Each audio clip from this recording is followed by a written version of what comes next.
Hello guys, আমি রাফি আর আপনারা দেখছেন রাফিজ ইংলিশ। ইংরেজি রিডিং শেখার আরও একটি বিশেষ ক্লাসে আপনাদের সবাইকে স্বাগতম।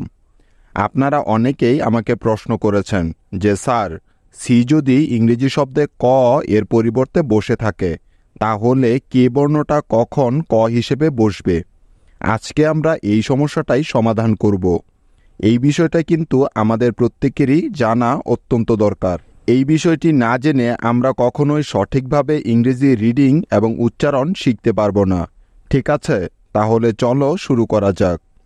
তো দেখো, এর আগের ক্লাসে আমরা শিখেছি যে সি এর পরে ই, আই অথবা ওয়াই এই তিনটি বর্ণের কোনো একটি থাকলেই ওই সি বর্ণটার উচ্চারণ হয়ে যাবে স এর মতো, তাই না? এবার লক্ষ্য করো, নিয়মটা হলো এই কে বর্ণটা তখনই ক এর পরিবর্তে বসতে পারবে যখন সি বর্ণটা ক এর জন্য বসতে পারবে না।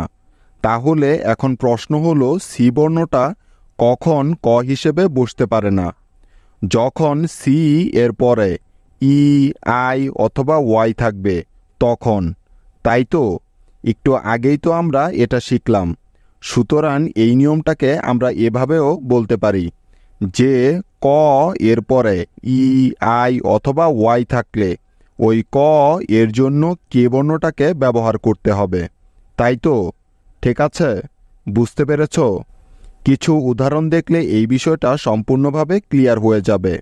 যেমন দেখো, কে আই ডি, কিড, এই শব্দটাকে ভাঙলে আমরা পাবো ক, ইকার এবং ড। এই শব্দটার প্রথমেই পাচ্ছি ক। এখন তোমরা কেউ বলতে পারবে যে এখানে ক এর পরিবর্তে কোন বর্ণটা বসবে, সি নাকি কে? হ্যাঁ, অবশ্যই কে বর্ণটাকেই এখানে নিতে হবে ক এর জন্য। কারণ খেয়াল করে দেখো যে এখানে ক এর পরে ইকার আছে, অর্থাৎ আই আছে। কেননা আমরা সবাই জানি যে ইকারের জন্য আই বসে। তাহলে ক এর জন্য নিয়ে নিব কে, তারপরে ইকার আছে সেজন্য নিয়ে নিলাম আই। সুতরাং কে আই মিলে হলো কি, এবং শেষে আছে ড, যার জন্য নিতে হবে ডি। তাহলে কে আই ডি মিলে হয়ে যাবে কিড। কিড মানে বাচ্চা বা শিশু। ঠিক একই রকম শব্দ কে আই এন জি, কিং, এই শব্দটাকে ভাঙলে আমরা পাবো ক, ইকার এবং অনুসার। এখন আমাদের কাজ হলো এদের ইংরেজি প্রতিবর্ণগুলো বসানো। তো দেখো, এই শব্দটির প্রথমেই পাচ্ছি ক। এখন কথা হলো এই ক এর জন্য কোন বর্ণটা বসবে, সি নাকি কে? এটা বোঝার জন্য আমাদেরকে প্রথমে দেখতে হবে যে ক এর পরে কোন বর্ণটা আছে। যদি ক এর পরে ই, আই অথবা ওয়াই থাকে তাহলে ওই ক এর জন্য কে বসবে, তাই তো? এখানে আমরা দেখতে পাচ্ছি ক এর পরে ইকার আছে, অর্থাৎ আই আছে। সেজন্য ক এর পরিবর্তে নিয়ে নিলাম কে, তারপরে ইকার আছে, তাই নিতে হবে আই। সুতরাং কে আই মিলে হয়ে গেল কি, তারপরে শেষে বাকি আছে অনুসার, যার জন্য নিয়ে নিলাম এনজি। কারণ আমরা জানি যে অনুসার এর জন্য সবসময় এনজি এই বর্ণ দুটি একসাথে বসে থাকে। তাহলে কে আই এন জি মিলে হয়ে গেল কিং। কিং মানে রাজা বা বাদশাহ। ঠিক আছে, বোঝা গেল? নেক্সট শব্দ কে ই পি টি, কেপ্ট। এই শব্দটাকে ভেঙে আমরা পাই ক, একার, প এবং ট। এখন চলো এদের প্রতিবর্ণগুলো বসানো যাক। তো দেখো, শব্দটির প্রথমেই আছে ক এবং তারপরে দেখতে পাচ্ছি একার আছে, অর্থাৎ ই আছে, তাই না? কারণ আমরা জানি যে একারের জন্য ই বসে। এখন যেহেতু ক এর পরে ই আছে, তার মানে এখানে ক এর জন্য কে বসবে, তাই না? কারণ এটাই তো ক এর কে হওয়ার নিয়ম। তাহলে এই ক এর জন্য নিতে হবে কে, তারপরে একার আছে, তাই নিলাম ই। সুতরাং কে ই মিলে হলো কে, তারপরে প আছে সেজন্য নিয়ে নিব পি।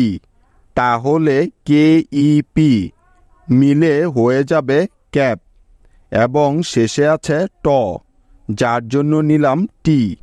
সুতরাং KEPT মিলে হয়ে যাবে ক্যাপ্ট।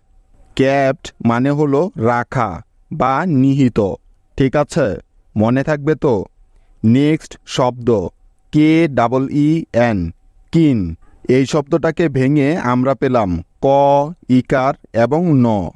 তো দেখো, প্রথমে ক আছে এবং তারপরে ই আছে, সেজন্য ক এর পরিবর্তে এখানে নিতে হবে কে। যেহেতু ক এরপরে ই আছে, তাই তারপরে দুইটা ই আছে, অর্থাৎ ডাবল ই আছে। এই জায়গাটা একটু ভালো করে খেয়াল করো।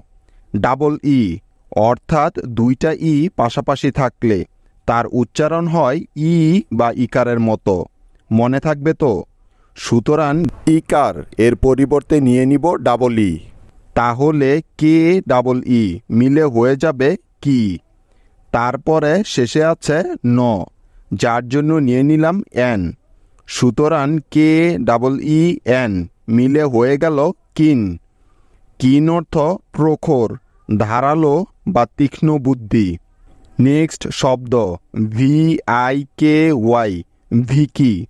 তো দেখো, এই শব্দটি থেকে আমরা পাই ভ ইকার, ক ইকার। খেয়াল করো, এই শব্দটির প্রথমে ভ আছে, তাই নিলাম ভি। তারপরে ইকার আছে, সেজন্য নিব আই। সুতরাং VI মিলে হলো ভি। তারপরে ক আছে। তোমরা কেউ বলতে পারবে যে এখানে ক এর জন্য কোন বর্ণটা বসবে? হ্যাঁ, কে বসবে, যেহেতু ক এর পরে ওয়াই আছে। তাই, কারণ আমরা জানি যে শব্দের শেষে ইকার থাকলে তার জন্য সবসময় ওয়াই বসে। তাই ক এর জন্য নিয়ে নিলাম কে এবং শেষে আছে ইকার, যার জন্য নিতে হবে ওয়াই। তাহলে KY মিলে হলো কি। ভিকি হলো একটি নাম। আশা করি এখন তোমরা খুব ভালো করেই বুঝতে পেরেছ যে ক এর জন্য কখন কে বর্ণটা ব্যবহার করতে হবে। এবার তোমাদের হোমওয়ার্ক দেওয়ার পালা। তোমাদের আজকের হোমওয়ার্ক হলো কিল, তোমাদের দ্বিতীয় হোমওয়ার্কটি হলো ক্যাম এবং শেষ হোমওয়ার্কটি হলো লোকি। এখন তোমাদের কাজ হলো উপরের নিয়মটি ব্যবহার করে এই সবগুলো শব্দের ইংরেজি বানান লিখে আমাকে কমেন্টে দেখানো। আজ এখানেই শেষ করছি। Take care, by.